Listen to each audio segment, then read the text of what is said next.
You're listening to the Good Old Boys Fantasy Football Podcast. Now here's your hosts, Kevin, Derek, and Alex. Alrighty, welcome in, ladies and gentlemen, to another episode of the Good Old Boys Fantasy Football Podcast. I'm Derek, and I am joined, as always, by your co-host, Kevin. How you doing tonight?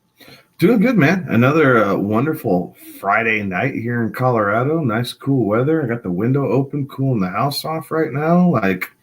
We're sitting pretty. Got a good slate of games here coming up on Sunday. So I don't know that I could be any better, man. How are you? You know, I cannot complain. It's by the time we get to Friday, we're starting to gear up towards the football weekend here. Get to do one of my favorite things, which is sit down and chat with you on a Friday night here. Looking forward to the slate of games here and really talking some fantasy and how these things are going to play out. And then being able to see how accurate our Nostradamusing skills were by the time we get to Sunday. So I cannot complain. Absolutely enjoy these late night Friday conversations here and get to do it live in front of a bunch of folks out there and help them try and do what they need to do to win some fantasy football. So I absolutely cannot complain. It was kind of a crazy game last night, though. The Thursday night game. That's one played out like we were, I just referenced our Nostradamusing skills. Those skills took a vacation when we were talking about that one on Tuesday, it seemed. Yeah, they did. Definitely the Jets almost covered. The game wasn't that close, but the Jets did almost come back and cover. We had the Colts on the money line all along, so we had that part right. The Jets didn't cover, so we missed that, and it went way over. In large part because the Colts running game was fan-freaking-tastic Thursday night.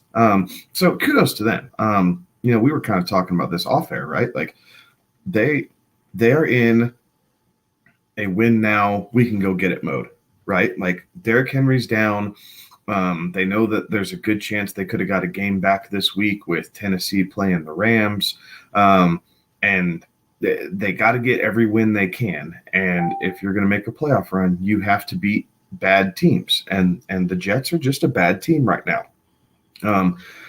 Being on your third string quarterback and having Josh Johnson throw a pass for the first time in 3 years, I believe it was 3 years, didn't hurt the Colts' chance at all. Even though Johnson didn't play terribly, right? He was put in a bad situation. The Jets defense didn't do him any favors. Ended up putting up some yards, getting some touchdowns there at the end. Not that anybody was playing Josh Johnson on their fantasy team, but I saw some DFS lineups with him in there, though, and that was a little surprising. But oh, really? Yeah. I was looking through some of my my FanDuel lineups and comparing them against the what the number one team was doing, just because I'm always curious to see where I could have improved on and what that winning combination was. And the winning combinations had Josh Johnson as Josh Johnson and Jonathan Taylor in the MVP or the star position, Nyheim Hines. Yep. Pittman, I missed, right? Pittman was right at his projection. So I missed, right? He got that touchdown. It was a good catch. They had to go back and review it, but it was a good touchdown, 5 of 6. They didn't need him a whole heck of a lot because the running game was working so well, but the touchdown got him there. And that is what it is, because I had to play Pittman in a couple different leagues. So yeah, I missed on the call, but I'm damn glad it happened because it helped out a couple of my fantasy teams. Right. Well, that was the thing too, is I, going through the rankings and all of that. The consensus ranking was Jonathan Taylor as RB1, number one overall in the week, things like that. And whenever I'm looking at some of these consensus things and I'm doing some of my own rankings, I tend to shy away from whoever's sitting there at the number one. And that was one of those I was looking at that. I'm like, there's no way that he doesn't finish as RB1 this week.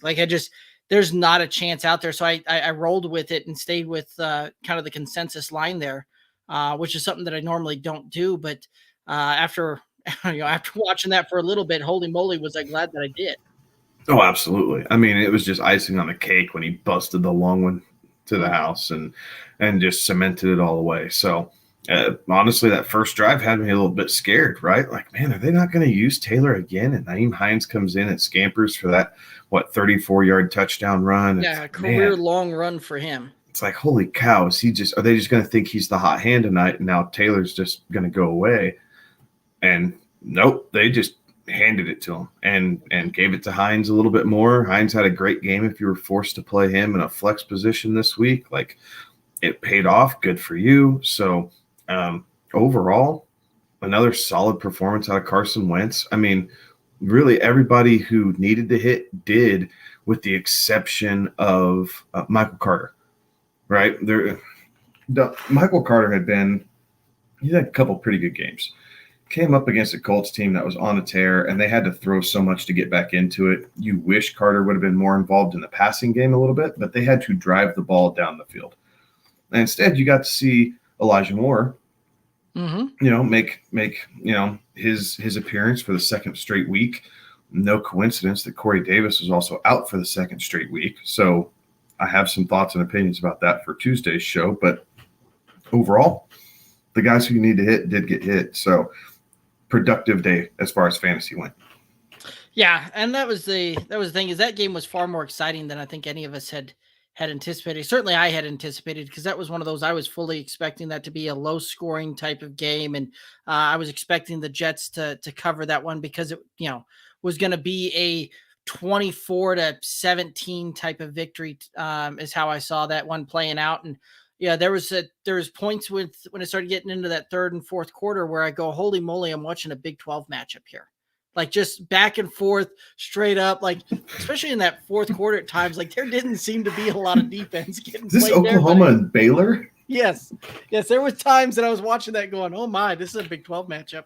Like, just the way that played out there, and the score reflected a lot of that as well. That's not normally a score that you see in an NFL, in the NFL arena. But no, it was a fun game to watch, good game to watch. So, another good Thursday slate when in a primetime game in a matchup that didn't necessarily have a lot of heads turned towards it coming down the stretch there. So, no, it was a real fun game to watch. And I think and a lot of times these Thursday games have been kind of the precursor to what we can expect over the weekend there as well. It has seemed like that.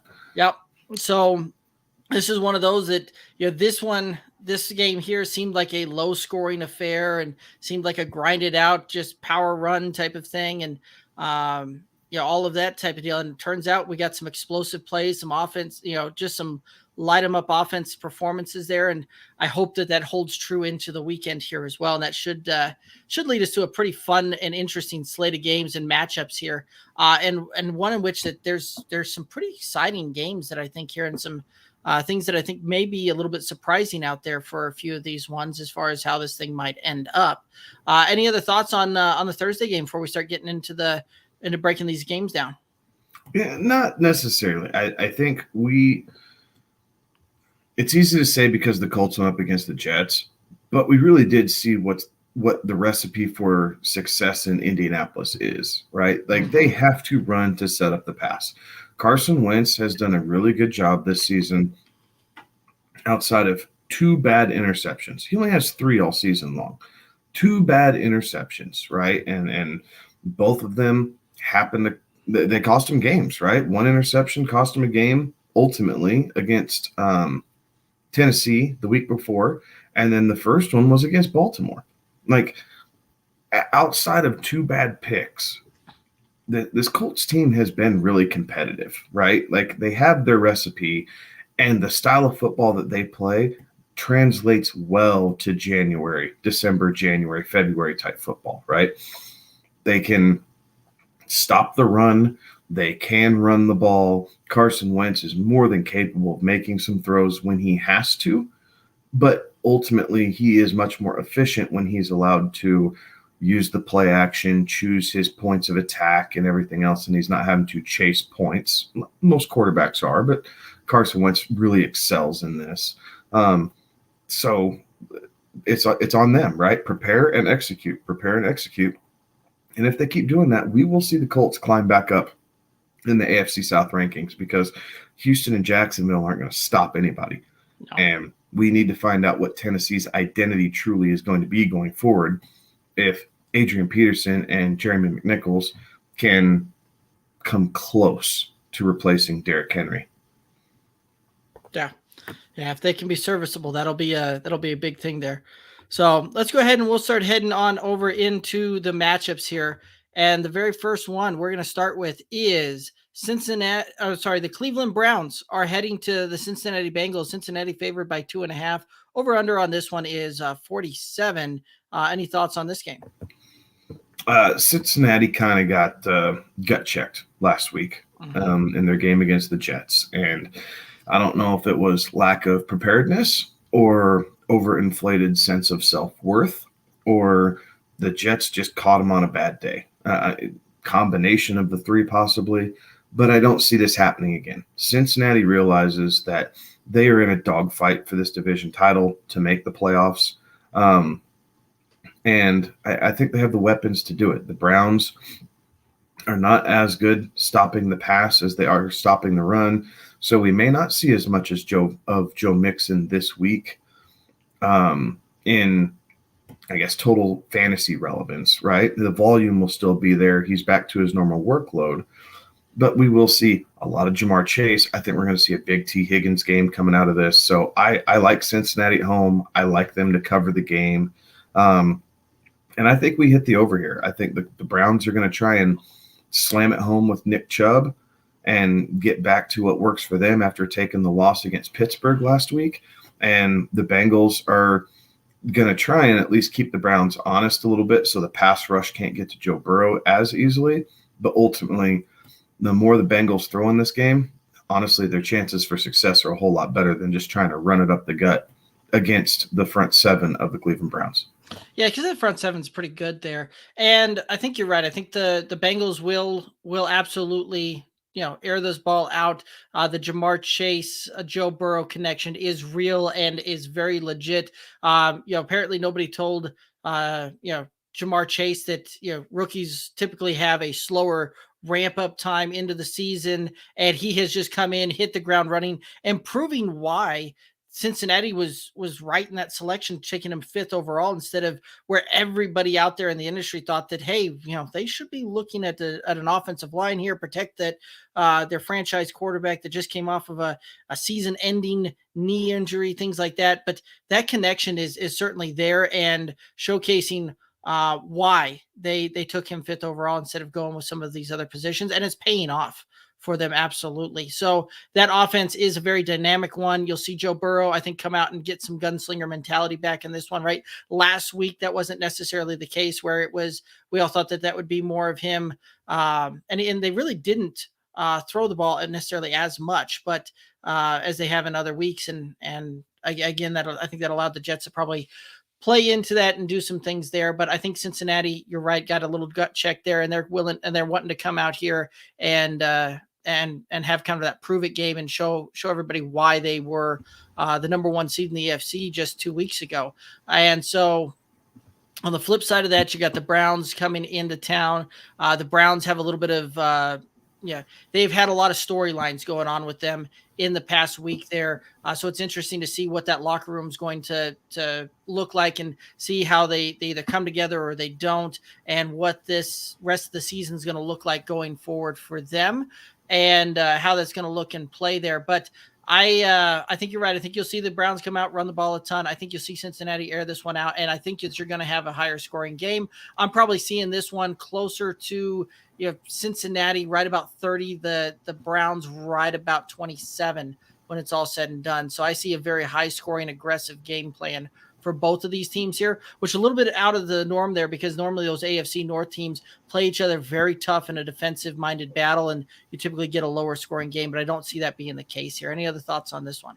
No, I think the higher the score goes, the better Cincinnati's chances for success are, right? They're obviously the Odell news, but Odell's been dinged up. So Odell not being on the field isn't necessarily new for the Browns this season or even last season, right? So they've been playing without him. But Baker's injury is still real, guys. Like, yes, it's his non-throwing shoulder, but it's still a torn labrum and a broken his shoulder, right? I think it was humerus. Humerus. Is that what it was? Yeah. That's still a real deal. And while he's going to play through it, Cleveland doesn't necessarily have the greatest receiving core. That's not what they're built off of. Jarvis Landry can only do so much, but I'd be shocked if Jarvis Landry had over 6 or 7 catches. Like, he's not going to be able to dominate a game with 13 catches for 187 yards and 2 touchdowns. That's not Cleveland's style, and that's not who Landry is anymore. That's who he was 5 years ago when he was with the Dolphins, but that's not him now. So the more points on the board, the better Cincinnati's chances are. If this becomes a dogfight, I do like Cleveland's ability to probably to have the chance of stealing one on the road in a low-scoring, close game just because of how these two teams are built. Right. Yeah, because the Browns, if they can get a lead, they can just they've got that probably the best offensive line in football. And Nick Chubb is an amazing running back where he'll get 5 yards a carry and has been averaging that pretty consistently. So I like it. Let's go ahead and head on over into the next matchup here. The Denver Broncos are heading to the Dallas Cowboys. Dallas favored by 10. The over-under on this one is 49.5. What are your thoughts here? So Denver Broncos are 4-4, and they're also 4-4 against the spread this season. In their victories, every single victory, they've covered the spread, and they've been favored in all 8 games up to this point. So their 4 losses, they don't cover. Well, this is going to be another loss, and I don't see them covering. Dak is going to be back. Yes, CeeDee Lamb is questionable, but they do get Michael Gallup back this week. All things are trending that way. So you see Cedric Wilson and what he was able to do last week with Cooper Rush. You still have Amari Cooper, and oh, by the way, Zeke Elliott is still getting fed the ball. So I think it's just too much talent for the Broncos to deal with, and the Cowboys defense is good enough to stymie the Broncos attack. Diggs will most likely switch on and off between Sutton and Judy. I don't see him following one of them around all game. So, half the field essentially is going to be taken away at any given time. And I just don't see how Teddy Bridgewater is able to keep this one close, even with their 2-headed attack on the ground. They'll have to play catch up too soon in that game. So it'll get out of control here by the third quarter. And I expect the Cowboys to cruise. And I'll take the over in this one too. I think the Cowboys put enough points over to cover and get the over. Gotcha. Yeah, I think you're probably pretty spot on there. From everything I've seen, it looks like CeeDee Lamb is set to play and is set to give it a go. Like, that's the way things are trending there. So I think you'll finally see this Dallas receiving core kind of back at its full potential there. And while Wilson has been a good fill in there as that third wide receiver out there, Gallup is still a better talent. So it'll be very interesting to see how this one comes to play and plays out there. But I think you're right. I don't think that the Broncos have enough to keep this game close, and to the point where it actually makes me a little bit. The fact that you've got CD banged up a little bit. Amari's been dealing with some things for the last couple of games there as well.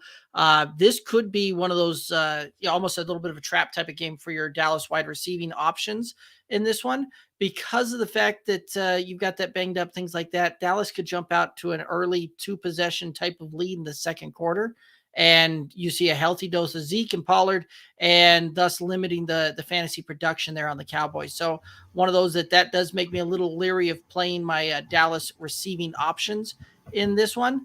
But I like your call on that one. Dallas to cover the over to get hit on that one, because Dallas could easily put up 35 points in this one, and I could see the Broncos putting up 15 to 20 type of thing. So I like it.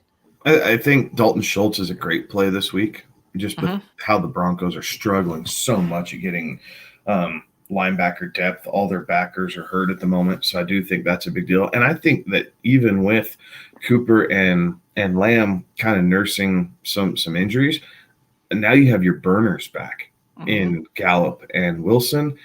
And we've seen in weeks past, time and time again, the Broncos do struggle with that deep ball. Their safeties have not been communicating very well between Kareem Jackson and Justin Simmons. And you bet it, they don't get enough of a pass rush for Dak to have to hurry and speed him up. So I expect Dak to take quite a few shots down the field in this game and see if that's how they start putting up some points. Then you can get everybody to back way off, and you see a heavy Zeke and Tony Pollard presence late in the game once the pass rush has kind of gotten tired and everything else. So it's going to be an interesting one. Absolutely. I like it. Let's go ahead and head on over to Miami. The Dolphins are hosting the Houston Texans. Miami favored by 5.5. Over under on this one's 46.5. Any thoughts on this one? So the game opened at 6.5. It's now 5.5. I like the Texans here. Like, I know this has been it's a lot of people put money in early on the Dolphins because of Tyrod. Like, I think Tyrod's a big improvement over Mills. Like, you will see a lot of Brandon Cooks in this game, playing in the slot and lining up out wide. I do think that Tyrod's enough to kind of keep this game interesting, and this has sneaky shootout appeal. So I like the over in this game, and I like the Texans to steal one. If Tyrod's good enough to play and him using his legs, it's going to be a different element that the Dolphins weren't necessarily preparing for up to this point for the Texans. And Tyrod does open that up a little bit, and he throws a good deep ball.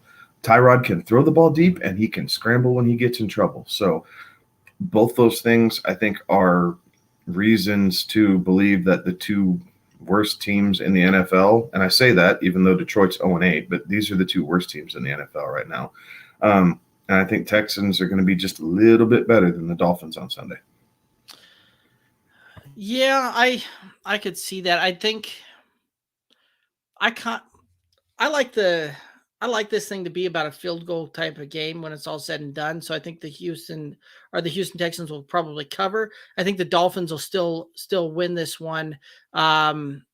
It'll be interesting to see because Devontae Parker went onto the IR earlier today. So that means that Myles Gaskin is fully in play on this one, right? Like where we've seen Myles Gaskin have some very good fantasy relevant type of games this year is when Devontae Parker's missed, and the Miami Dolphins receiving options become Jalen Waddle and Gesicki. Will Fuller's still not going to play in this one. So I look for those three to have very good games here from a pass catching perspective, with Waddle probably getting about 8 to 10 targets in this one. You'll see Gesicki probably come down with, I would imagine, about 5 to 6 receptions. And then you'll see a steady dose of Myles Gaskin actually out of the backfield, getting some receiving work and really bringing some things through like that. So I could see that one playing out very well on that aspect. But there's also some things on that intrigue me about Houston, right? You said that Tyrod's back and he's going to play Brandon Cooks. That's where we saw a couple of really big games from Brandon Cooks was the Tyrod Taylor games. While Davis Mills has fed him pretty well, that is, Tyrod looks to him a lot. So there's a couple of things that Tyrod does really well. One is scramble, use his legs and get up the field. And the other one is throw a pretty good deep ball and not be afraid to take that shot. And so I see a couple of connections happening where you see Brandon Cooks have a pretty good game for fantasy in this one. And that being the case, I see this one being a little bit of a shootout type of thing. And so I like the over. I like the Dolphins to win, but I like the Texans to cover when it's all said and done. Any other thoughts on that one? No. Cool. Alrighty, this next one here should be an interesting one where the Atlanta Falcons are heading to the New Orleans Saints. The Saints are favored by 6.5. The over-under is 42. What are your thoughts here? I'm a little nervous of this spread. Mm-hmm. And I'm nervous of it because Trevor Siemian's going to be the starting quarterback for the New Orleans Saints. His first start in 4 seasons. So that does make me a little nervous. As much as I want Kyle Pitts to go off, I think Marshawn Lattimore is going to follow Kyle Pitts around the field because they're not scared by Tajay Sharp or Russell Gage or anybody else that the Falcons are going to trot out there. Their front seven's good enough to kind of stymie Cordell Patterson. So while I can see how we get to this 6.5 pretty easily, the Falcons find a way to play the Saints tight. Like, it's a divisional game. They know each other well. These games always seem to be within 4 or 5 points. And I know that's a weird number, but it's, just kind of how they end up getting there sometimes. So I'm going to take Atlanta to cover in kind of a shocker, right? We've seen New Orleans put up some stinkers against some bad teams. So I'm going to take Atlanta to cover this one. But I do think the Saints find a way to win. In the end, they're just defensively more talented, and I think they can stop Atlanta in the fourth quarter when it matters most. Yeah, I like that. I like that thought there, and I'm kind of right there with you. Because of the fact that NFC South plays each other all very, very tough, to the point where even when you see these guys, and it shouldn't be a close game on paper, like they don't match up well with each other. They don't, and this one has a lot of that feel where these two don't necessarily match up when both teams are fully healthy. That's not where we're at. These teams are both going to be missing critical pieces from the roster and from the field there. So I see Alvin Kamara having an absolutely huge day on this one. I'm not trusting really any of the Saints pass catchers out there. Trevor Siemian is a check down machine. So again, I like Kamara to go off on this one. I don't necessarily know that I'm going to put any faith in the Traquan Smith or the Marquez Callaways or any of the other pass catchers out there in New Orleans. And on the same token too, right, the Falcons, while Kyle Pitts really needs a Calvin Ridley type to rock and roll that one, because of the fact that Calvin Ridley helps open up coverage for him in this one. And that being the case, with Calvin Ridley not going to be there, I have a feeling that you're right, that they're going to shift they're going to shift more Lattimore onto him and provide some coverage that way, to the point where it's going to not be an overly great matchup there. And so the question that I'm going to be watching when I'm watching this one is, what does this look like from the Falcons on? Is it going to be a Tajay Sharp? Is it going to be a Gage type of deal, and what do those guys look like in play? So I think this one's going to be a defensive battle here when it's all said and done. I think you'll probably see this thing somewhere in the neighborhood of about 20 to 14. 20 to 17 is where I'll call my shot on this one. So 20 to 17, Falcons will cover, the under to be hit, the Saints to win when it's all said and done on this one here. So, yeah, I like it. Let's go ahead and we'll head over. We've got some questions coming in here. Nate over on YouTube. Should I start Hopkins or DJ Moore? Nate, some of the things that I saw earlier today was that DeAndre Hopkins was going to be set to miss this game. And the fact that he's also going to, and if he doesn't miss, he's going to be a game time decision. We saw that last week, what that looked like with DeAndre Hopkins, where he tried to come through. He tried to play through that and ended up having that one big play and then missed the majority of the rest of the game because that injury popped back up there. And I'm looking this thing up here as well. It looks very much like it's going to be a game time type of decision. I thought I saw earlier today where they had already ruled him out. My apologies for messing that one up for you already there. But the fact that I'm going to take a DJ Moore, over a healthy DJ Moore over DeAndre Hopkins to start him on this one. You also got Kyler, who's going to be a game time decision there as well. So that could change some things around there. I get it that you very well may see a PJ Walker roll out there and start for Carolina, but DJ Moore healthy.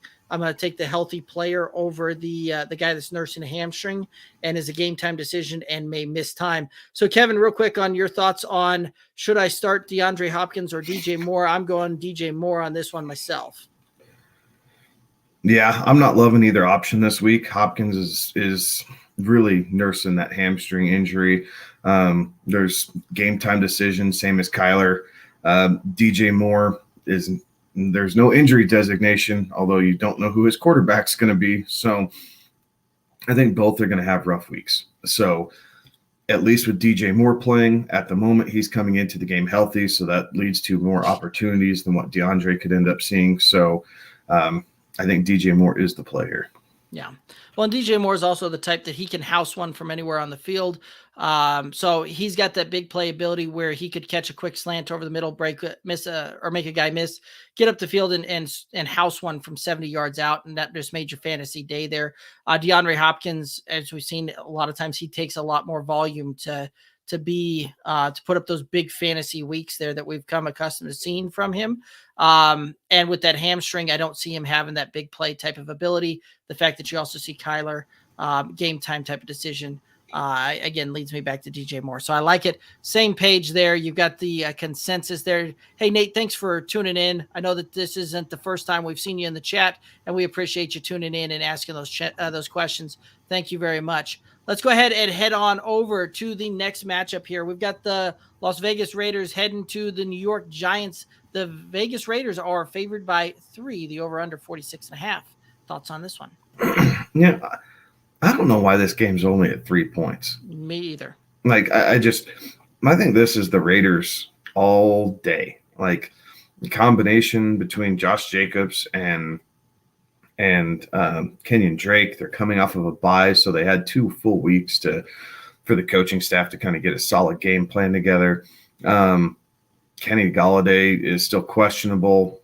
I think Kadarius Toney has a good game for the Giants, and I think Booker has a good game for the Giants as well. But other than that, Darren Waller, I think we're going to see a lot more Darren Waller now. Like, you know, with Henry Ruggs being dismissed from the team and released, they're definitely down a weapon. They're vertical passing threat. So we all kind of expect Zay Jones to do that, but Zay Jones is not the player or the speedster that Henry Ruggs was. So the Vegas Raiders are going to look a little bit different, and I expect them to trust their ground game. You'll see Hunter Renfrow and Darren Waller kind of take care of the underneath stuff, and then it's a matter of, can Bryan Edwards establish himself as an X, like as a true X? And that, Derek, I know you and I were talking about this earlier in the week. I think he can. I think Derek Carr needs to be more intentional about finding ways to get him the ball. And I say that only because he's the one throwing it. It's on the coaching staff. But just in general, keep the pressure off of Waller. Make sure that they're not just dropping, bracket coverage on Waller. And you got to find ways to open that up. Well, you can do that by really being efficient through the run game, which Josh Jacobs and Kenyon Drake can force you to do that. And the other way is hit your guys outside. So when Bryan Edwards is out there, hit him on those quick outs and those comebacks and some of these little routes. Get him in a rhythm early to make the defense pay attention to him. And that'll open up a lot of different things for Darren Waller. Yeah, I like it. I think I'm right there with you. I don't know.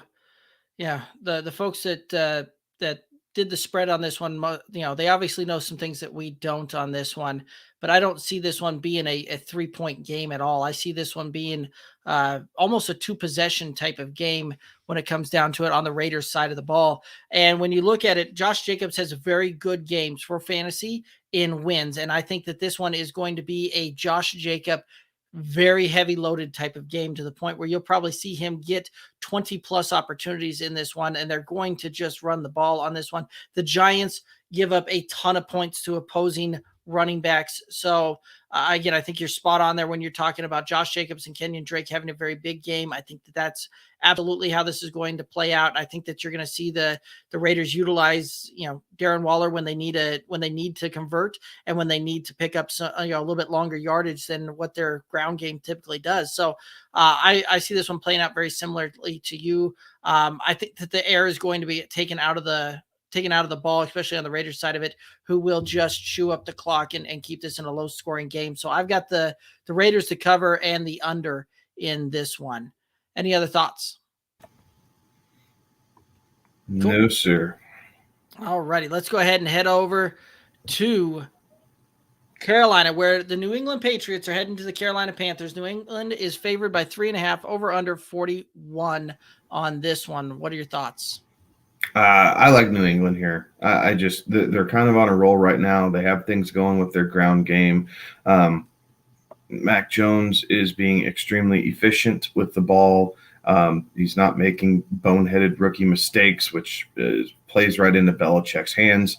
And this Patriots defense is really coming along. So Sam Darnold, PJ Walker, I don't know that it matters. I just think that the Panthers are going to be on a struggle bus. I don't think McCaffrey plays this week either. I think it's a lot of smoke and mirrors to make Belichick prepare for something that's not actually going to be out there, and a little gamesmanship by Carolina, if you will. So I'm not expecting to see Christian McCaffrey. So it's just going to be a game that Carolina's probably going to get down fairly early, and they're going to have a hard time crawling back just because of how good this New England defense is. So fantasy purposes, you hope that means good things for DJ Moore, that he's active and sees lots of targets in the comeback. I'll take a garbage time touchdown just to help save a fantasy day, right? Like, it's all good.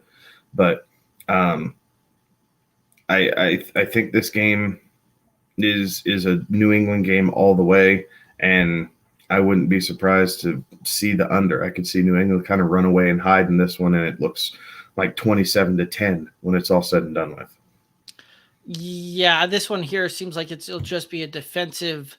The polite way of saying that it'll be a low-scoring game it'll be a defensive struggle in this type of game. And really, I think that you're going to see a lot of these teams just kind of try and keep the ball on the ground, keep it as a low-scoring affair there.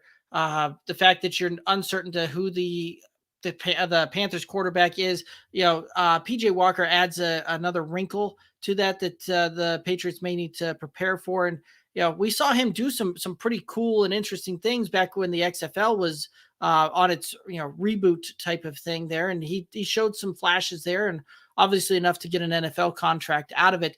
But again, I don't know that you're going to see enough from the Panthers offense to be able to do really much of anything. And I don't know that I'm even as bullish as you are on this one. I see this one probably ending closer to about a 17-13 type of matchup in favor of New England, or a 14-10 type of thing. Like, this is going to be one of those that it's going to be just a defensive struggle in my book. And I'm not, this is the game that I'm glad that I won't have to watch this one because the Broncos will be playing at the same time on the television. So at least we won't, or at least so I won't have to watch this one there, because I don't know that if you're a fan of offense, this is not going to be a game to watch in my book there. But that being the case, you've still got some guys out there that I think are playable, right? Like DJ Moore, I think is playable in this one. Damian Harris is playable. I don't know that I'm really going to be looking for any New England pass catchers in this one.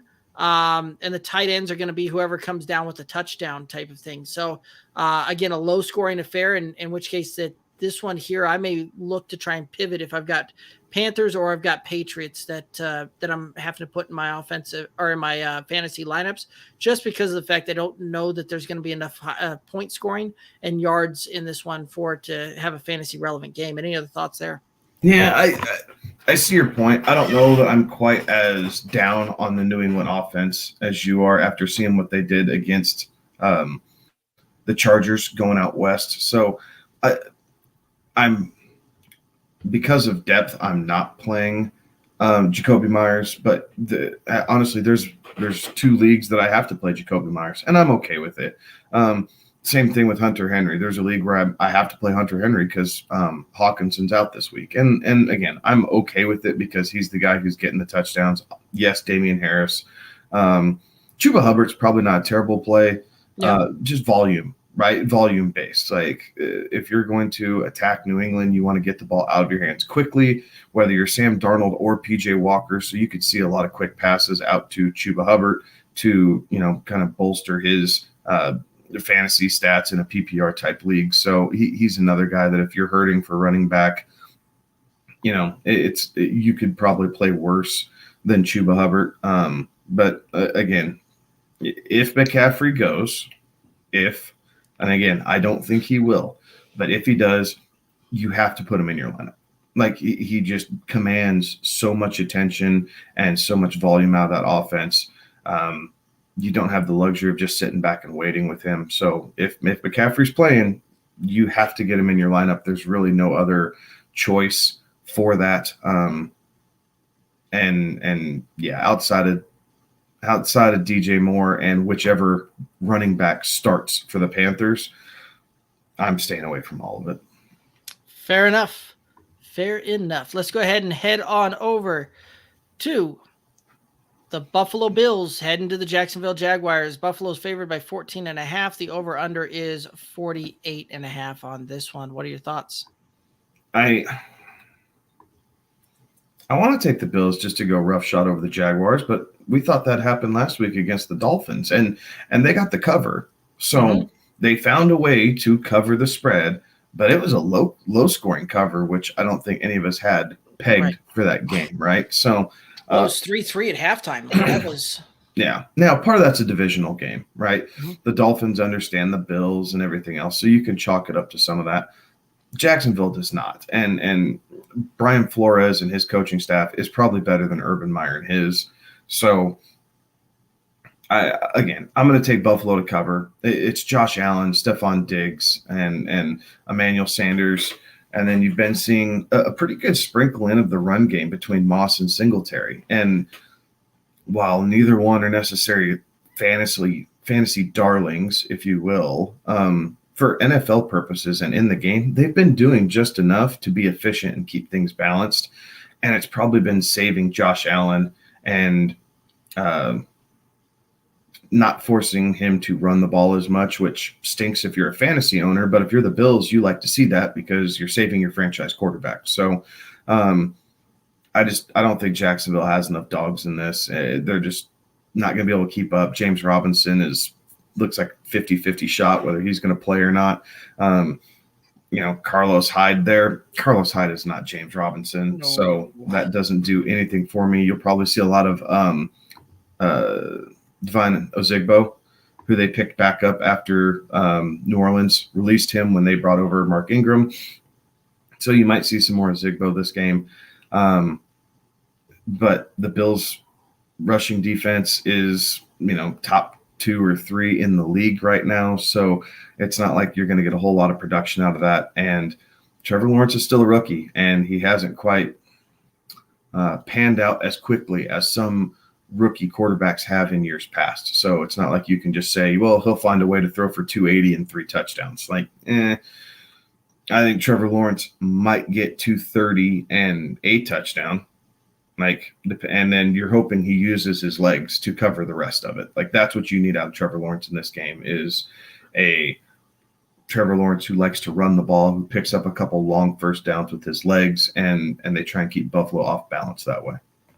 Absolutely. Yeah, I think this one here, I think Buffalo maybe looked past that Houston game last week, or the Miami game a little bit last week there, just from the standpoint that they came out looking a little flat and then picked it up at the halftime after some adjustments were made. And, they kind of got their focus going through that one. So I don't see them having the same mistake 2 weeks in a row here. So I think this is one that you're going to see them jump up early on this one. And because of the fact that typically when Buffalo gets up early, I think by the time you get to that mid to halfway through that third quarter and into the fourth quarter, you're going to see a very heavy dose of a Zach Moss type of workload on this one. So I see him being very fantasy relevant this week. One of the things that I'm going to be looking at is you saw Cole Beasley get a massive target share and have a really good fantasy game last week. You saw Emmanuel Sanders put up a goose last week, which really wasn't what we had seen from this team beforehand. So that's one of those that I'm going to be looking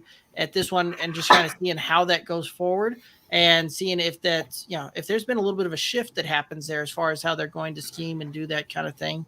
I think Manny Sanders does have a bounce back type of week, though. I do see that one happening. Jacksonville, again, I'm not looking to really play any of these guys. Maybe you might see Trevor Lawrence and Marvin Jones Jr. hook up on a long pass, but other than that, I'm looking to pivot off of any Jacksonville Jaguars that I have in this matchup and not looking forward to trying to play any of them. Any other thoughts there? No, I completely agree with that. I see a big Stephon Diggs week. We haven't seen that monster game out of him just yet. And the Bills, again, coming off of their bye week, having a chance to reevaluate themselves, to study the game, kind of get some extra reps in practice. go back to your bread and butter here and get right after a disappointing loss to Tennessee 2 weeks ago. But Bills all the way. Yeah, absolutely. Let's go ahead and head over to Baltimore. You got the Minnesota Vikings facing off against the Baltimore Ravens. The Ravens are favored by 649.5 is the over-under on this one. What are your thoughts?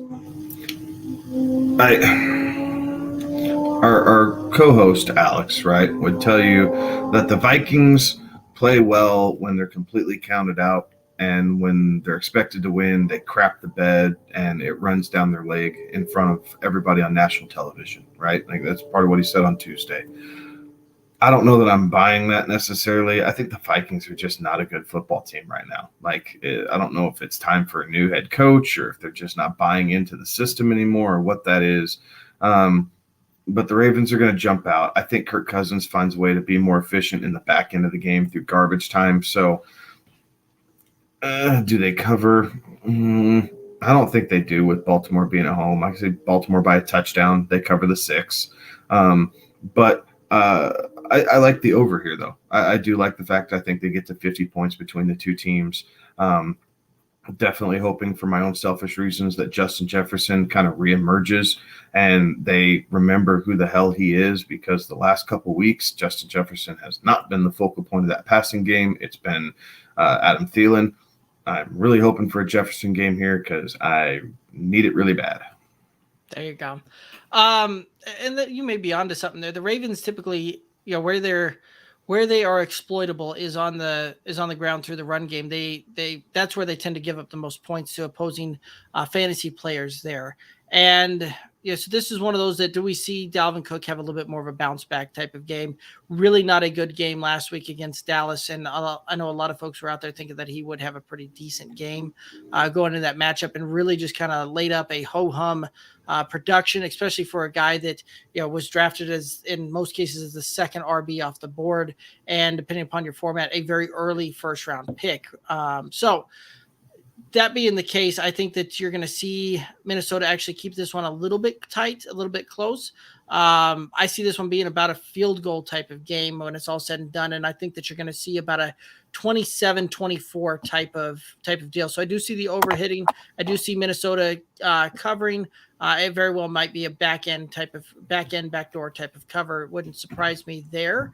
But yeah, I think the Ravens are also looking to come out there and prove that they're better than their last outing there, where they were expected to beat a team pretty good, and then the Bengals showed that that wasn't to be the case. So I think that they've still got a little bit something to prove there. They're coming off the bye there, and so I think that you'll see some pretty good scoring out of this one, and you'll see a lot of very fantasy relevant players go off. Any other thoughts?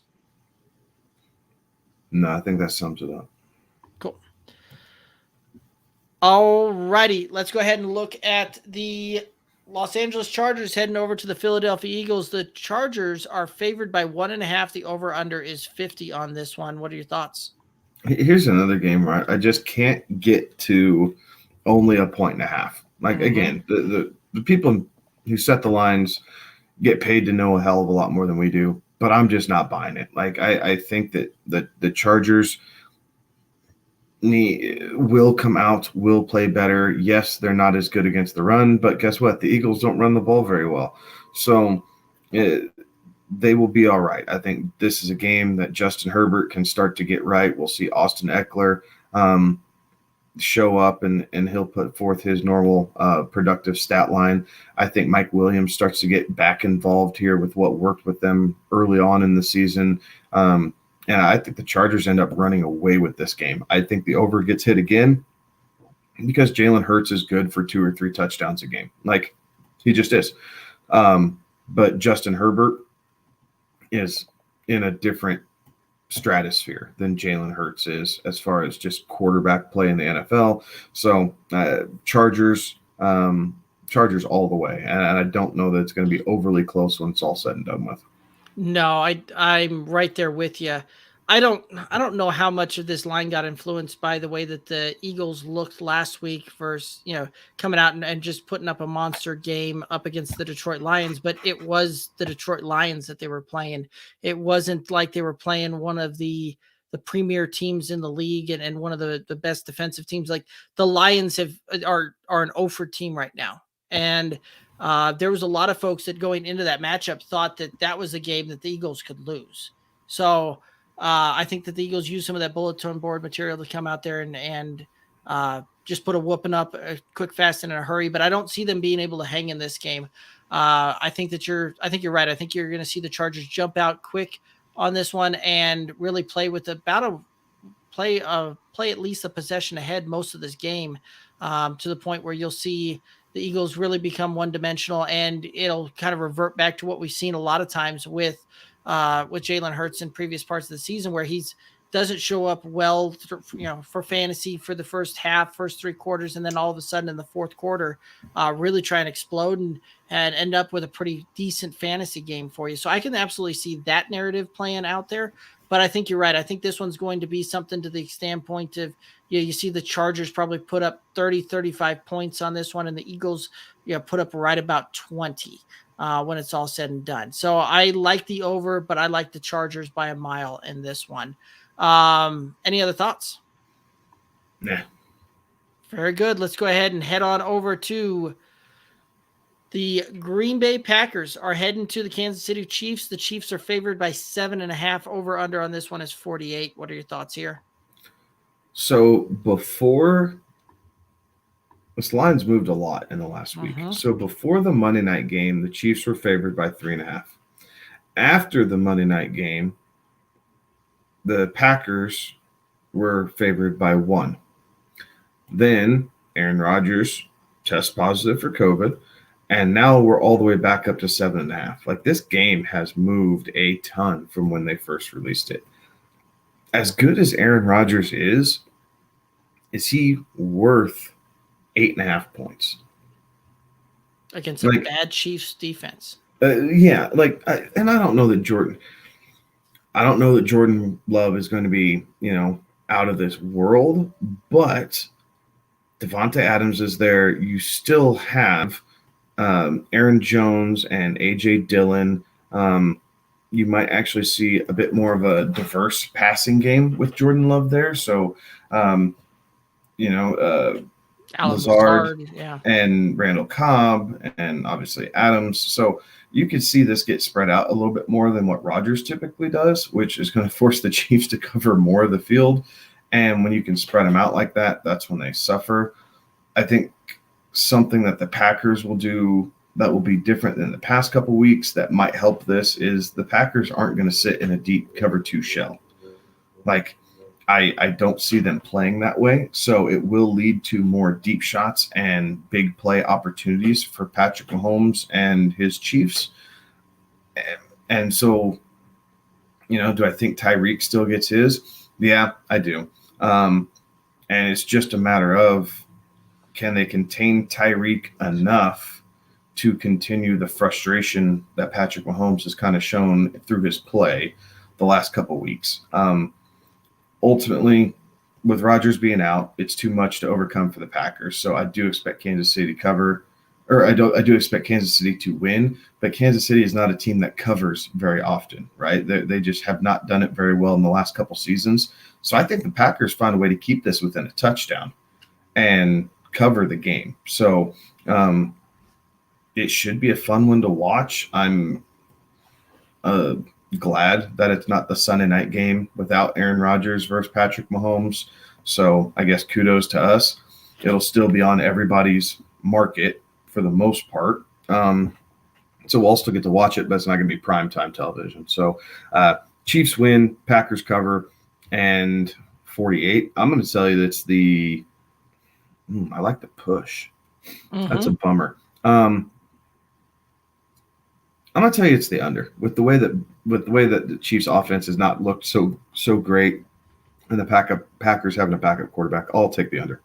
Yeah, I like the under as well. And you're right that this line has gone forward, backward, and every other way on this one. So I I think you're right. I think the unders hit. I think this one is an interesting matchup because of the fact that this could be one of those that you see a heavier use of AJ Dillon and a heavier utilization of AJ Dillon than we probably have ever seen in his tenure there as well. Just from the standpoint that I could see them really trying to establish the run, trying to try and control the clock a little bit more so on this one, because again, one of the best ways to beat the Chiefs is to keep Patrick Mahomes off the field. And when you keep them off the field, you typically also keep them to a lower scoring game there as well. So, the Chiefs become very beatable if you can keep them around, keep them under 30 points type of thing.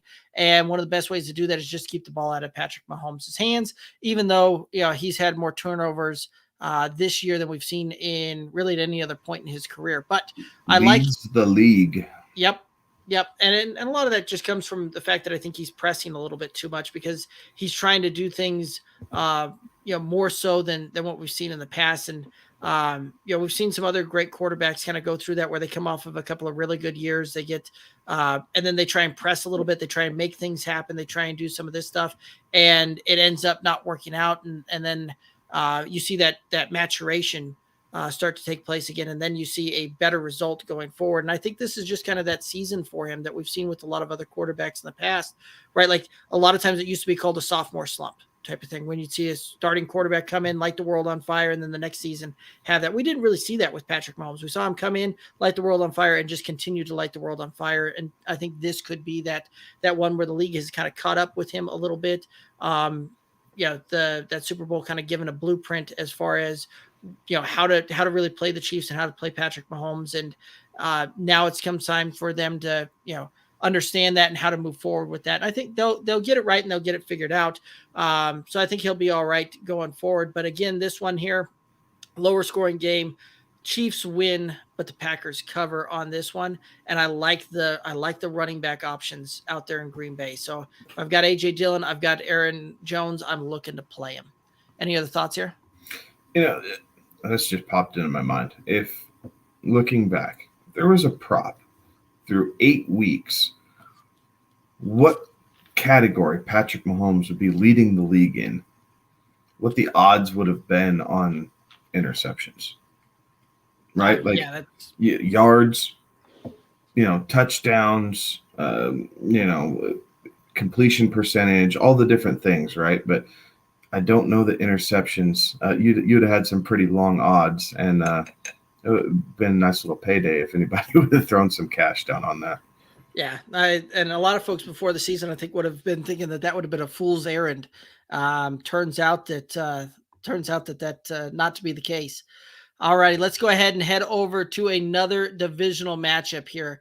The Arizona Cardinals heading to the Bay to play San Francisco 49ers. The Niners are favored in this one by 1.5. The over-under is 45. What are your thoughts here?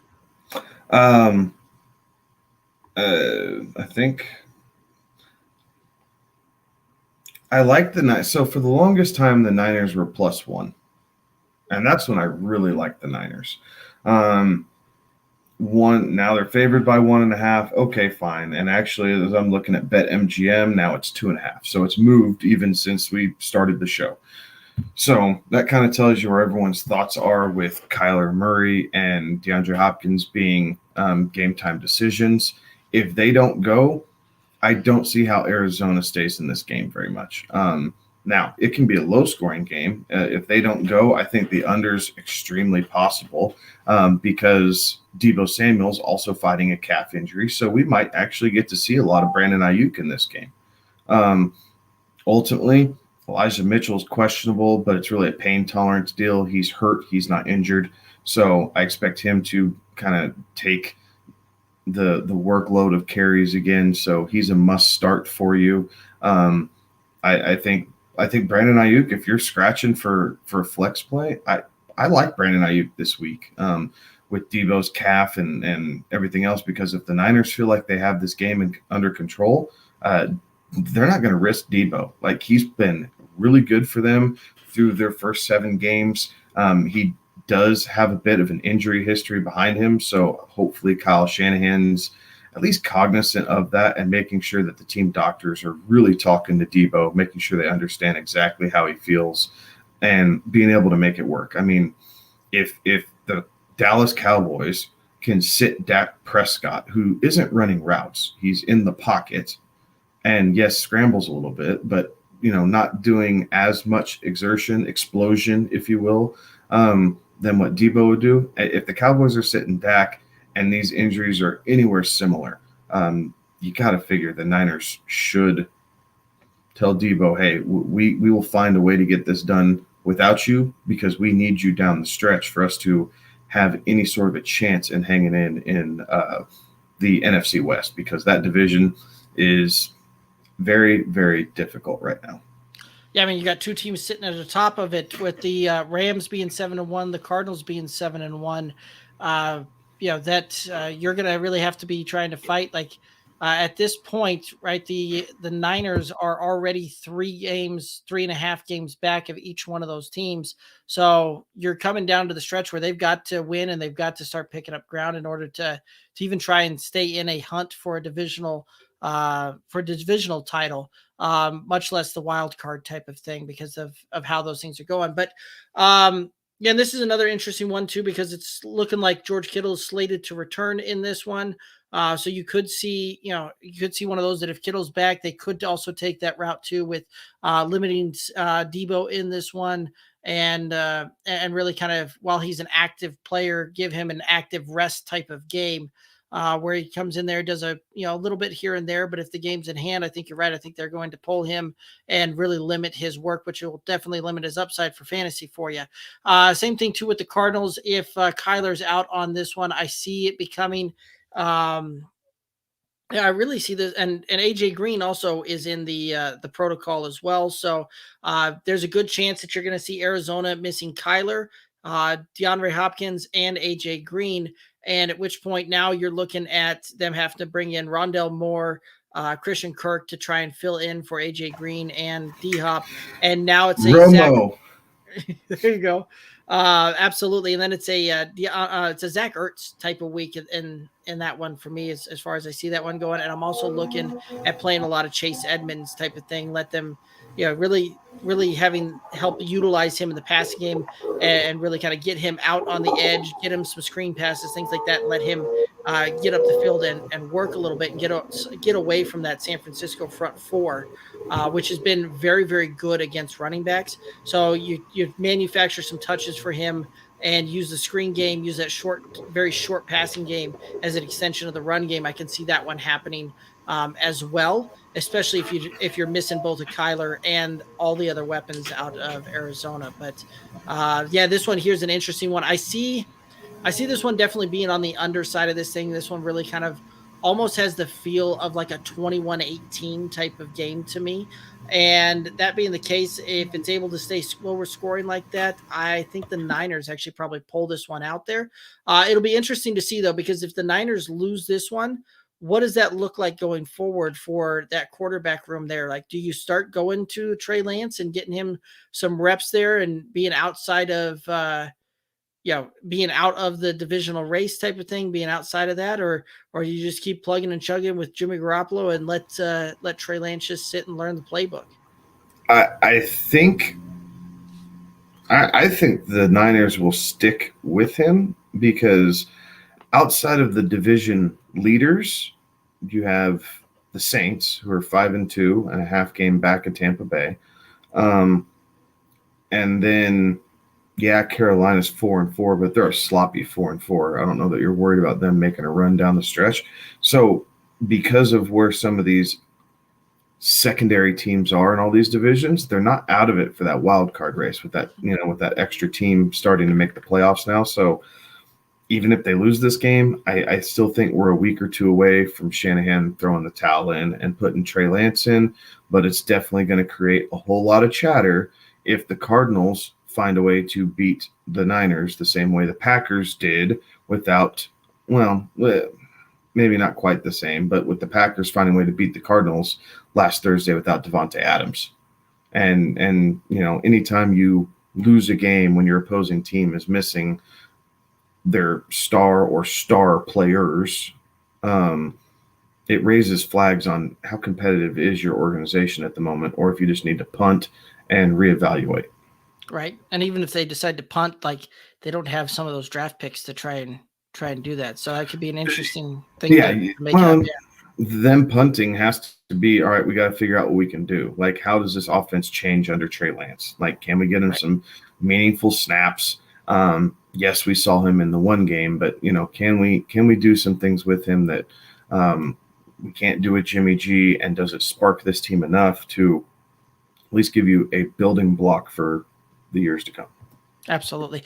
Comment coming in on Twitter at HKFFL News says Jimmy G all day. So he wanted to chime in with the Jimmy G. Thanks for tuning in. We appreciate you watching. Appreciate you commenting. Guys, if you have any questions, comments, anything like that, throw them out here in the chat. We love talking and interacting with you. Let's go ahead and head over to the Sunday night game. And that is a Tennessee Titans team heading to the Los Angeles Rams. The Rams favored by 7 in this one. The over-under 53. What are your thoughts on this guy?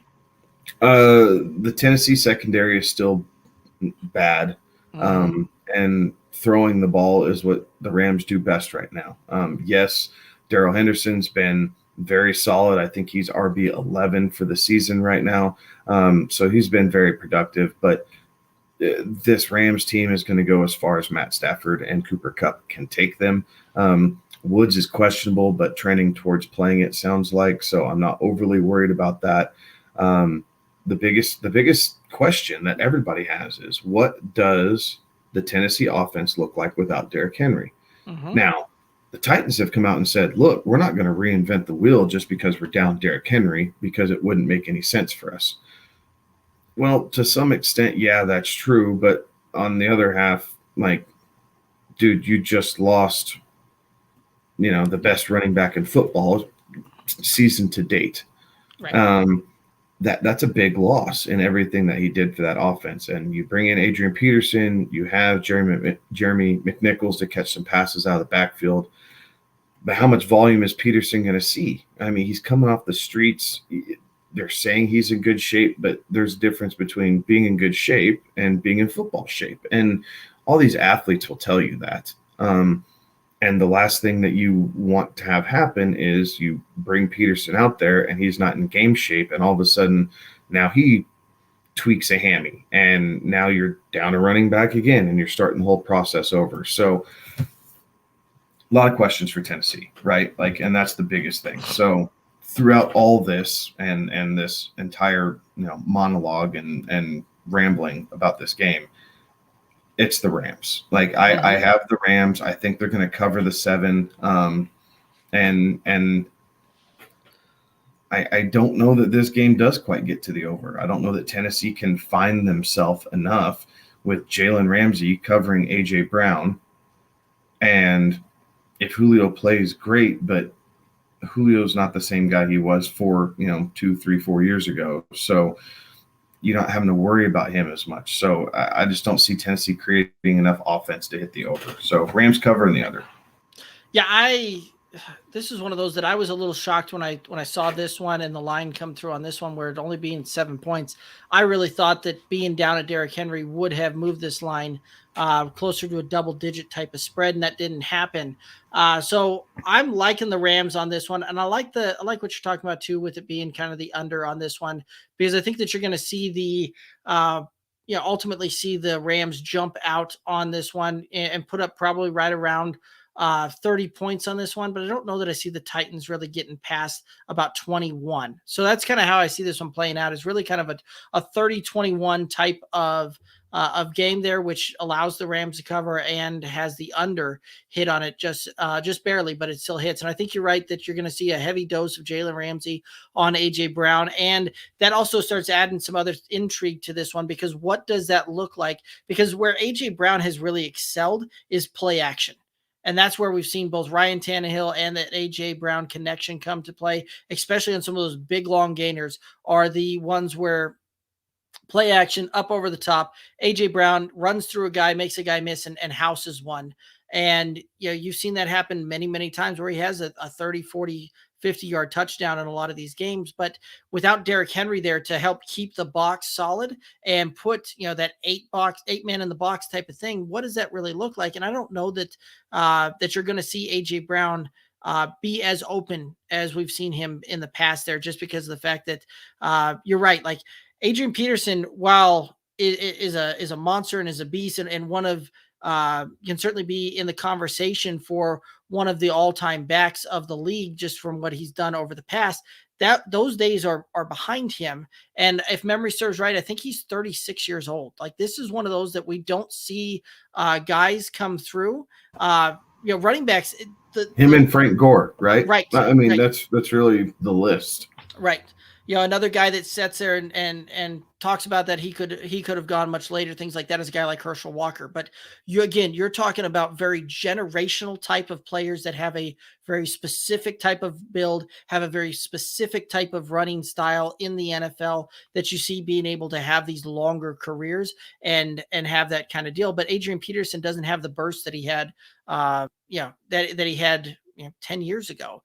So when you look at those types of things, like even where we saw Derrick Henry break through the line and then rattle off a 70 or an 80-yard touchdown deal, you're going to see you'll see Adrian Peterson still bust through the line because that line's still opening up the same holes. He'll bust through it, get through it, but now you're talking about maybe a 10 or 15-yard type of gainer, not a and it's almost like we can read each other's thoughts, because that's what I was just getting ready to say, that, and you're spot on. Right, you're spot on. It's like you and I talk about football a lot. Right. How much more do you think Tannehill will use his legs? I think he has to use them a fair bit more. And I would agree with that. That's kind of my thought too. And yes, he's going to have to throw the ball probably a little bit more. It's probably not as efficient, but do we make up for some of that fantasy-wise by being able to count on the fact that Tannehill will break out of the pocket a little bit more and scramble for these extra yards, knowing that his all-pro running back isn't there to kind of make up a bad play on the next down, right? Like you don't have the room for error that you did with Derrick Henry and him being able to, make those chunk plays and 2nd and 13 and he busts one for 15, 16 yards, and hey, it's first down and, no harm. Or hell, even if he gets 10, and then it's at least third and manageable. Like I don't see the Titans being able to do that and cover up their sins. So to me, that means Tannehill has to break loose a little bit more and start running for some of those extra yards and find ways to, I say cheat the game, but you know what I mean, right? Like it's those extra hidden yards to help save drives and extend drives that he didn't have to do with Henry. Now he has to. Right. Well, the other thing, too, that'll be interesting to see is what the split is for Jeremy McNichols and Adrian Peterson, because I think this week you're going to see a heavier dose of Jeremy McNichols, with it shifting to Adrian Peterson as the season goes along. To the point of what you were saying, that allows Adrian to get in a little bit of football type of shape there and really kind of get acclimated back to the game after being off for half of a year at this point. So I could see that one happening, but Jeremy McNichols was a very capable runner in college, and it's been a little while. It's been a little removed there, but I was looking that up, and he had a 1,700-yard rushing season as a primary back at Boise State back when he was in college. So he's got some running ability. He's got some chops. Obviously, he made it to the NFL on that, and we just haven't necessarily seen him showcase that. But that's one of those that's something that I'm going to be looking at over the next couple of games, primarily, is to see what this difference is going to be as far as between Adrian Peterson, Jeremy McNichols, and how that allows Tannehill to set up that play action pass to A.J. Brown, things like that. So this one here, not as intriguing as it necessarily was maybe 2 weeks ago, but still a lot of intrigue here and a lot of storylines that I'm going to be watching to see how this thing ultimately plays out. Any other thoughts on this one? No, I think we've covered this. Very cool. Let's go ahead and head on over to the Monday night game where the Chicago Bears are heading to the Pittsburgh Steelers. Steelers favored by 6.5, over under 39 points. What are your thoughts here?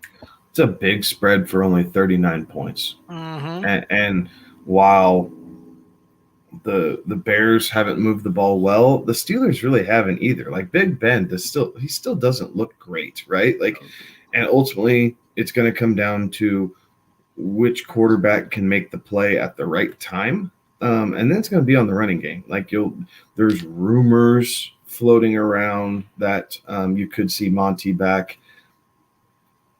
I hope for his sake that they don't bring him back because it feels like they're pressing and they really don't have a reason to press at this time. Like one opinion that I was looking at earlier is the reason that they're hurrying Monty back is because Williams went down and now he's injured. And that made the most sense out of any argument that I've heard with it. But man, even if Monty's back, I mean, don't start him. Like where I said earlier, you start McCaffrey because you have to. Monty's not the same caliber of back, and I think if he comes back, it will be to spell Herbert in this game, and watch Twitter blow up about that. But here's going to be the reason why: it's because he's not ready. It's not his. If he plays, it's out of necessity, not out of him truly being ready. So I could see him with 6, 7, 8 touches to kind of start working him back, but they don't want him to re-aggravate it and then be down during the stretch. Like they really like David Montgomery, while Khalil Herbert has done a good job in relief. It is still Monty's rodeo. They have said as much, and I do believe them when they say that. What I'm hoping to see out of this game is Justin Fields to kind of use last week's game against the Niners and what he was able to do on the ground and catapult that forward. And what can you do? Because he's going to have to be a little agile. TJ Watt will try and tee off on him. There's no doubt about it. So, what are you able to do? Can you make just enough plays in the passing game and then find a way to get another 70 yards on the ground? Because that is the Bears' recipe for success right now. They can't do it through the air. But with both quarterbacks kind of struggling, that's a big spread to cover on a short line. So I'm going to tell you we hit the over, but I'm going to tell you that the Bears cover. I think 6.5 is too big for the Steelers team right now. Even with as good as Najee Harris has been playing, he can't be the only one that shows up. Ben has to find a way to connect with Deontay Johnson a couple times and Chase Claypool deep a couple times to keep that defense back, because if the Bears are able to sneak up,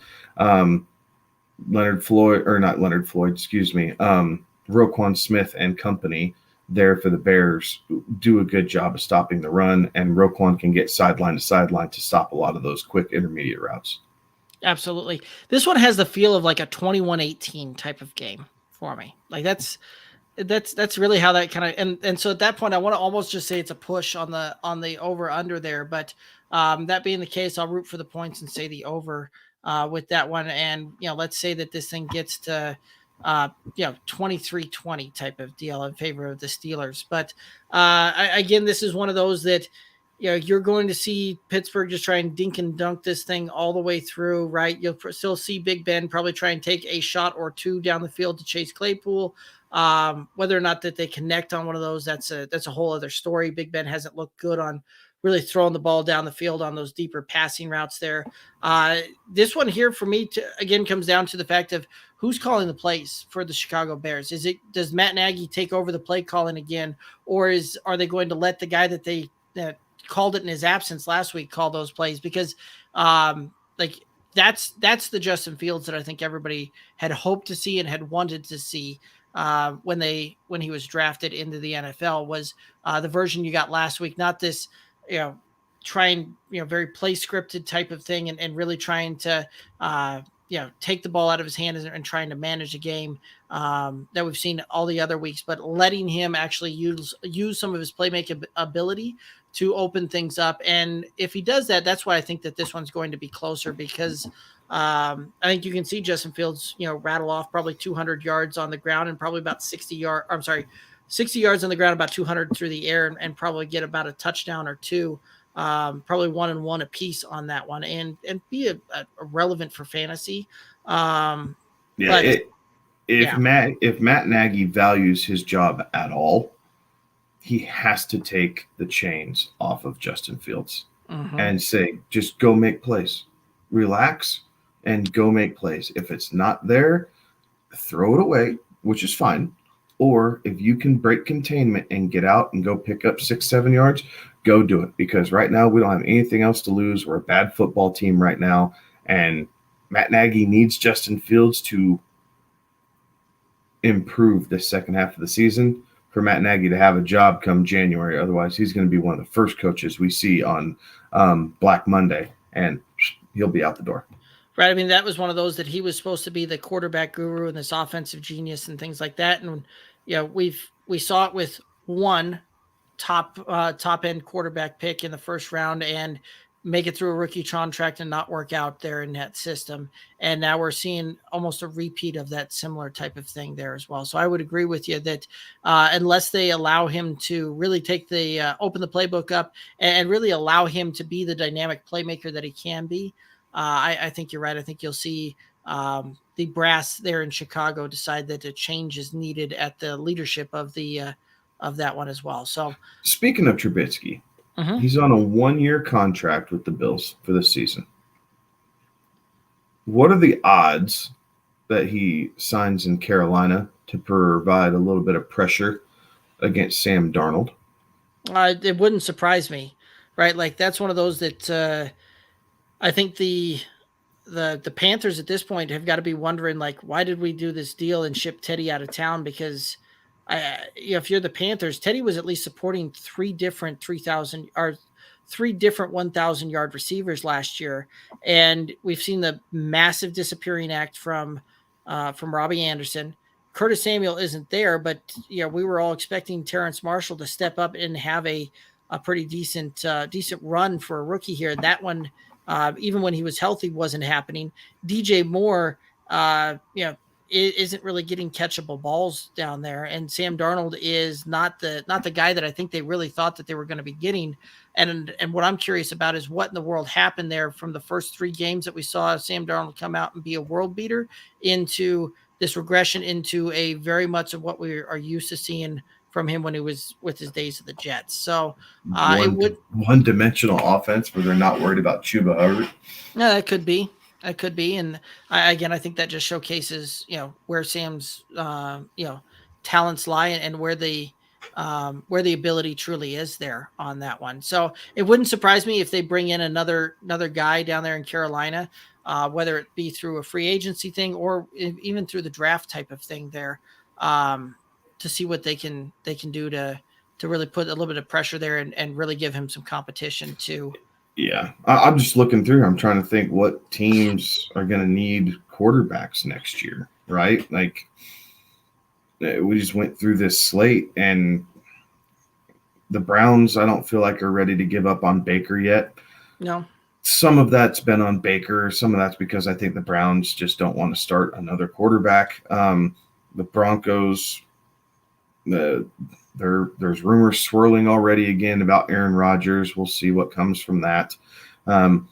Texans, yes, they'll probably get another quarterback. So, I mean, there's some options for him for sure, but it's not going to be – there's not a whole lot of options out there, honestly. No, it's not like this last year where you had like when we do that quarterback carousel episode and we start looking at some of those things. This last year it was kind of bonkers as far as who's moving here and who's moving that and the vacancies and all of those different things that played out there. Normally when we get to do that, we're talking about maybe 4 or 5 options. In this last year, it felt like we were going through for an hours just talking about the QB carousel on these things. So yeah. I think you're right. And it's one of those too. This like. You're right. I saw a bunch of articles pop up earlier today with the Aaron Rodgers to Denver type of thing. And that's one of those that we've seen that same narrative play out all the way since we were live doing draft day coverage back in April on that. And some of that news broke. And guess what? The pieces still fit, the same pieces that were there both for on the field and off the field type of things for him potentially being a fit down here in Denver. That same narrative holds true there. But the question becomes of, what does that ultimately look like? And, does he want to keep playing and all of that? Because again, this isn't one of those that, he's a quarterback in his mid-30s and chasing that last, chasing a championship type of thing. This is a quarterback that's already, I believe he's 38 and turns 39 next year. Like that's usually the point where we see every quarterback not named Tom Brady fall off a massive hill or massive cliff type of thing there. And Aaron Rodgers could be a little bit different in that aspect there as well. But I don't know what that looks like and what that continues. So that could be an interesting thing that continues to develop. But one of those that, again, I'm putting about as much stock in it now as since we've been seeing the same narrative play out for, what is this, 11 months now or 7 months now. So could be very interesting to see. And that could be another potential type of thing. But I think the Broncos realize that Teddy Bridgewater may not be necessarily the answer to unlocking that offense. Yeah. What will be interesting is no matter what Rodgers does he try and bring Davante Adams along with him? Now, the Packers could franchise tag Adams, and this is a conversation that I'm sure we will talk about ad nauseum in the offseason. But for the sake of argument, in the offseason, could you see the Broncos, try and trade Cortland Sutton away in a way to get Rodgers and Adams both on cushier deals, possibly? Adams will be 30 next season, which is typically the wide receiver break, as Rodgers is, going to be 39. And we talked about the quarterback break. So, do you put them both on 3-year deals and say, all right, here's what we have. You have Jerry Jeudy to go along with Davante Adams to help keep some pressure off of him. You have Noah Fant, which is a better tight end than you've ever played with, honestly. And our defense is better. Holistically, or so they claim. I don't know. Hasn't necessarily translated much. Yeah, it's hard when you're behind every game, right? So, yeah, I don't know. Just food for thought. Like I said, I know we'll talk about this ad nauseum during the offseason, but it is something to keep an eye on is, will Rodgers try and bring along Adams wherever he goes? Yeah. I could certainly see something like that going on. And again, that's one of those that will, a lot of February, March, and April will be heavily discussed around all those type of topics and those movements and things like that. So, well, we got a question coming in here. Let's go ahead and hit this one up. I am a bot on YouTube. I don't know that you're necessarily a bot, but we'll go ahead and answer your question anyway. My brain hurts thinking about making trades to make my team better. It can be for best it can be for the playoffs. Yeah. That's some of the things that you've got to look at when you're looking at your fantasy roster and your fantasy construct and what that team is going to look like down the playoffs. And sometimes you got to make some trades to get your roster over the hump and over the hill there, just to get that edge heading down to the playoff stretch. Yeah, I'd agree. I know that Tuesday night we kind of started it. We'll continue to highlight it going forward, but we're definitely starting to highlight guys, here before the fantasy football trade deadline, who are guys that you should be going after, who are guys that you should keep around, and who are guys that you should try and move off of. So it is a segment that we've, started talking about a little bit. I know some of the guys that we're thinking will have good back of the season runs are, David Montgomery. Still think Myles Gaskin has the potential to have a good back of the season run. I like Kadarius Toney as he continues to get acclimated to the NFL. This is typically when you see rookie receivers start to elevate their game as things slow down for them. So, Kadarius Toney is a wide receiver to keep an eye out for, that type of thing. But it absolutely is mind-numbing at times, and especially, if you're in multiple leagues trying to keep them all straight and figuring out what you need to do in each league to remain competitive and get your push ready for the playoffs. It's a challenge, to say the least. Absolutely. Well, guys, if you have any other questions or comments, things like that, let's go ahead and get them out here. We're going to start signing up and wrapping up. So if you have any questions, things like that you're looking for some advice heading into this weekend, hit it up real quick here. But Kevin, any final thoughts for the listeners? No, just pay attention to injuries, right? The Kyler deal and DeAndre with it being the 2:30 game. So if it might come down to it that you just have to play guys playing at 11 o'clock or start at 1 p.m. Eastern. just so that you're not fighting that headache. So make the right decision for your roster. Some points are better than goose eggs in all situations. So if you're not believing that Kyler Murray is going to play, and it doesn't really seem like it, but it's game time decision, if you have another option, play it. Or grab someone off a waiver wire, if Tannehill's still out there, or heck, even if it's Justin Fields or Ben Roethlisberger for Monday night, right? Like, chances are one of those two guys is sitting on your waiver wire in single quarterback leagues. So have Kyler in, and then pay attention to the injury report 90 minutes before kickoff. And if you have to pull Kyler out of your lineup, you better be ready to dump someone and pick up a quarterback who can play. So maybe it's a Jordan Love, maybe it's a Justin Fields, maybe it's a Ben Roethlisberger. Those are kind of your Jimmy G playing at the same time. So you got to just kind of keep an eye on that and be able to pivot if you're going to roll the dice and run one of these injured players out there. I like it. Absolutely. Last question, then we'll sign off and call it a night. And actually, we had a comment coming through, Teddy on YouTube, saying that you've got to leapfrog. There is what I think that means with the emojis. So let's go ahead and head over to this. This is from I'm a Bot with the Brain Hurts, talking about making trades. I'm 6-2 right now, 10-man league, and my team is Lamar, Eckler, Jones, Henderson, A.J. Brown, Deontay Johnson, Terry, Gronk, Higbee, and the Steelers. I can't think of any trades. I don't know that you necessarily need to make any trades on that one. Like, there's some ways that you could potentially try and improve, but Lamar is QB3 in a lot of formats there. Austin Eckler is a top 5 running back. Aaron Jones is a top 10 running back. Darrell Henderson's a top, an RB1 as well. A.J. Brown, we're going to see a big second half here, I think. It'll be interesting. I think we'll see a lot of things there. Deontay Johnson, volume play. Terry McLaurin absolutely has some good things there. The only things that you're necessarily maybe needing to improve upon is going to be your defense and your tight end. And in a 10-man team league, there's no reason that you can't stream either one of those positions and find the right matchup every single week to just be championship ready with that.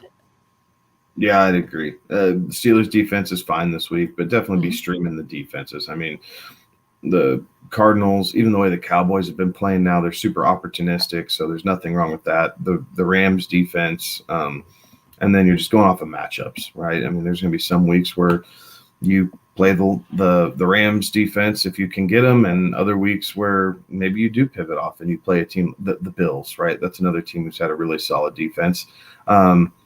And then keep an eye with, normally that's an easy drop during people's bye weeks. So, just be active on the waiver wire. But I'd agree. I mean, unless you're wanting to package Gronk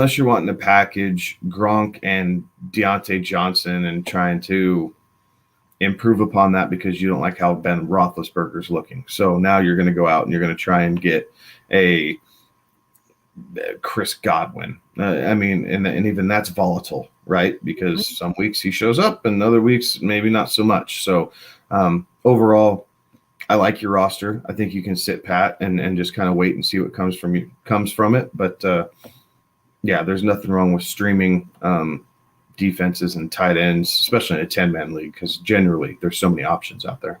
Yeah, absolutely. I like that one, and that's how I would also roll on that one as well. So very cool. Well, guys, I do believe that that's going to wrap it up and bring us to the end of yet another episode of the Good Old Boys Fantasy Football Podcast. Appreciate everybody tuning in and listening and or watching however you've consumed this content. We appreciate you doing so. You can hit us up on our socials, Twitter, Instagram, Facebook at Good Old Boys FF. One of the best ways to help us out and help support this show is to go over to the YouTube, Good Old Boys Fantasy Football Podcast YouTube channel, and hit that up, click the subscribe button, ring the bell. I'm a Bot says, thank you guys. You are most welcome, sir. Thank you for tuning in. So guys, if you can head over to YouTube, click the subscribe button, ring the bell, the Good Old Boys Fantasy Football Podcast YouTube channel. We'd appreciate it. He's Kevin. I'm Derek. Have a good one. Be safe.